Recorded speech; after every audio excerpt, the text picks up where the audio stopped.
Hello everybody, welcome back to How to Build a B-1 Bomber. We're back in Dad's shop now.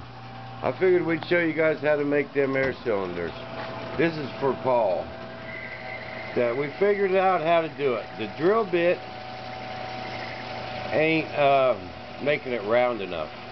That's what the problem was with them leaking on these homemade air cylinders. You see how Dad just boring a big old hole in that chunk I showed you yesterday. 1 inch hole. The 1 inch hole. But drill bits, I guess with the shavings, when they don't drill a perfect hole.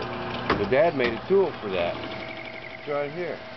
That we're going to stick in that air cylinder. Boring bar. The inside boring bar. But he made it. And it's got a little tool on the end. As soon as he gets this hole drilled, we'll show you how it works. But he's leaving a little bit of meat in the back of the air cylinder so we can put our hole through it. Half inch. Yeah, he's leaving about a half-inch of meat in the back, so that's how we mount it, and it'll hinge on that point back there. All right, the 1 inch hole is bored. 1 inch hole is bored. Now he's going to come in here with this tool he made.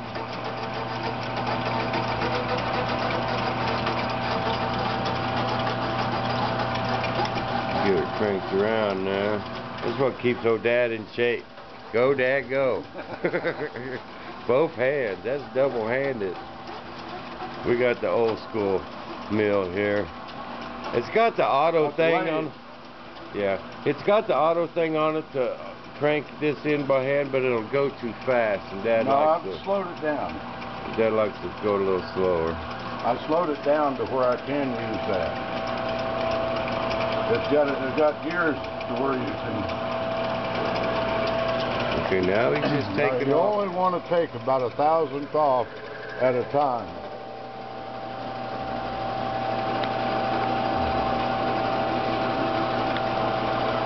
You see, that's cleaning that hole up and making it perfectly round so our air cylinders don't leak.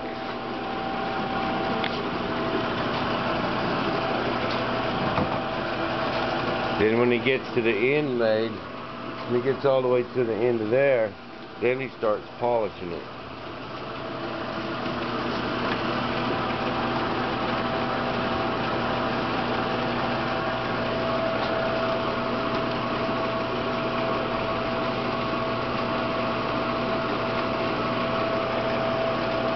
But I'll tell you what, this little machine right here, I think it's just worth its weight in gold. Not one of the cheap. He actually bought that. He had just retired and he was bored, and I was building airplanes, and back in the GB days he bought that to make parts for me. And he can make rims. He can make some nice old P-51 rims. He's made several sets for me.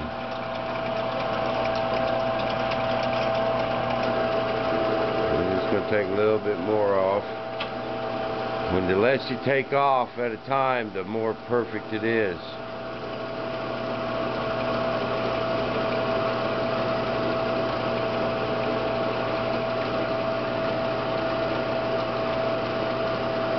Well, I wanted to give you guys a little change of pace. Dad's over here working all the time, and I'm always in my shop working. But Don't show my messy drive. yeah, I'm going to show you guys this shop. You think mine's bad? I tell you what, a real genius always has a messy shop, though. I want to show you guys this box of scrap. You think Dad just whipped them gear up and didn't have to go through a little trial and error? Look at all this. All this stuff was parts for that landing gear that didn't work out. Tell you, it's been a long road over here. But now that he's got them and got them right, got them working right, he's got all his templates made, and he's actually got another set. Got your set all started. Here they are. Here's your landing gear, Butch. See, it's nice, and this is powder coated. Mine's painted, but Butch is powder coated because we like Butch. But we're gonna hook him up. And here's a bunch of more parts. These are all landing gear parts. He's got enough for a couple sets in there. We're just going to clean them all up. Oh yeah, and here's something cleaned up. What we're doing now is Dad's got this little sander from Harbor Freight. And then we're just going back and cleaning everything up real good before we powder coat them. And then they come out like that. That looks good right there. That is Class A quality. Butch is going to have some styling gear. Alright, back to old Dad. You about got that ready for polishing? Yeah, this is the last pass. Here's that set of gear that Butch let us copy off of. We actually took that other set aside apart, and then Dad sat down with his little calipers and measuring devices and scaled everything up to the size we needed. But we're gonna get that put back together and give it back to you, Butch, when we're done. Okay, now we're gonna start polishing. First, we're going to sand it.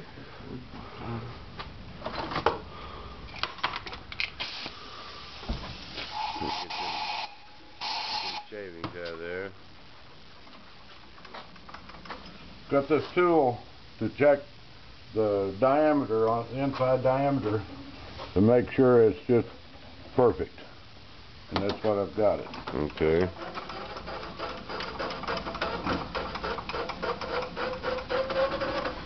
We gotta crank this thing out of the way. Go, Dad, go. Well, I could do it easy.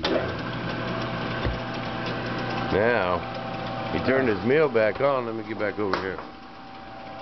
So he can get like triple the RPM. Alright. Now he got his... I want to set the RPM on it.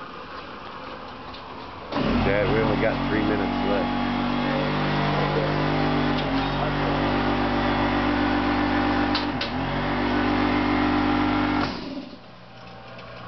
Down to 3 minutes. Take 80 grit sandpaper first.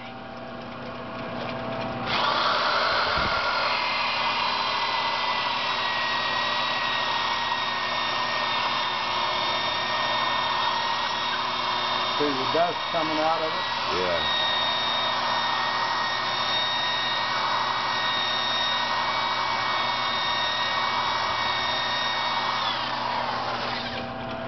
Okay. Then I go to 250. Just put it in there. Wrap this around. The drill is turning the opposite direction of the mill, of the lathe.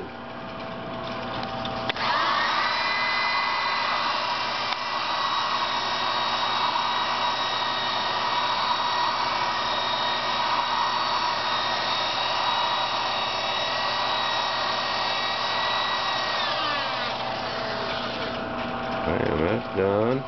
Then I take 1200 grit sandpaper.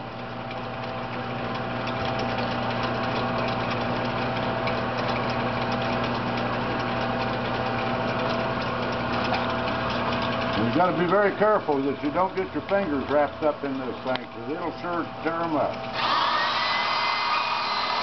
You need some water on that, Dad? I'm going to put water in just a minute. Hand me a can of water over there.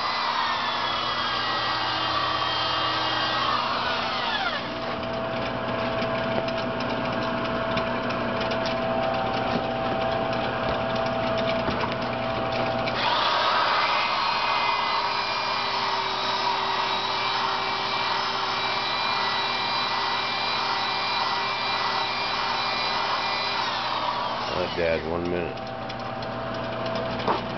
Now what we're going to do, we're running kind of out of time. We'll go half a minute over. But Dad's got this polishing wheel now. Now he's going to start polishing shit with this polishing compound and that wheel.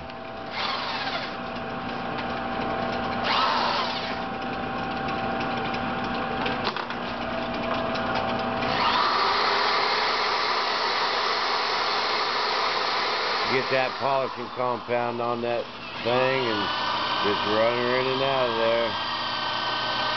And man, that just puts the mirror finish on it. That dude is perfectly round and shining like a new nickel. But we're out of time, so I hope you guys enjoyed this, and we will see you in the shop.